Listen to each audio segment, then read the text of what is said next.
16 তারিখে মন্ত্রণালয়ে একটা বৈঠক করি 16 এপ্রিল। তারপর আমরা মোটামুটি আন্তঃমন্ত্রণালয়ে একটা বৈঠকের আয়োজন করেছি আগামীকাল 23 তারিখে। এখানে আমাদের এই বিধিমালা নিয়ে কিছু ব্যাপার আছে, কারণ এখানে 2021 সালে একটা আমাদের বিধিমালা ছিল, কঠিন বর্জ্য নিয়ন্ত্রণ বিধিমালা, আরেকটা ছিল 2022 সালে আমাদের বায়ু দূষণ বিধিমালা। তো এই দুটো নিয়ে এনাদের একটা আপত্তি ছিল, কারণ এখানে যে বার্ন করা হবে, যেটা আর কি এখানে কত ডিগ্রি সেলসিয়াসে বার্ন করা হবে সেটা নিয়ে একটা এনাদের অবজারভেশন ছিল। সেটার কারণে মূলত হচ্ছে এতদিন এটা পেন্ডিং ছিল এই বিধিমালাটা কারেকশনের ব্যাপারে।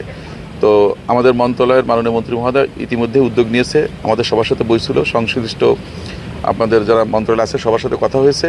তাতে আমরা আশা করছি যে খুব দ্রুত সময়ের ভিতর আগামীকাল আমাদের আরেকটা বৈঠক আছে, তাতে আশা করছি আগামীকালের ভিতরে আমরা এই বিধিমেলা সংক্রান্ত যে ব্যাপারটা আছে এটা নিষ্পত্তি করতে পারবো।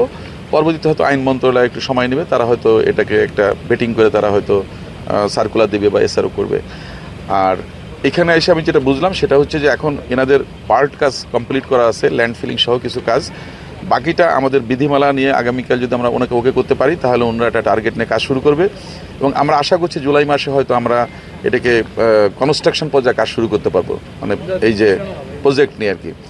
এবং ওনাদের ভাষ্য অনুযায়ী দেখা যাচ্ছে যে 1.5 বছর লাগবে হচ্ছে একটা বার্নার চালু করতে। এখানে 4টা বার্নার হবে, 750 টনের একটা করে হবে, 4টা হবে, তাতে 3000 টন পার ডে এখানে বার্ন হবে বা হ্যান্ডলিং হবে।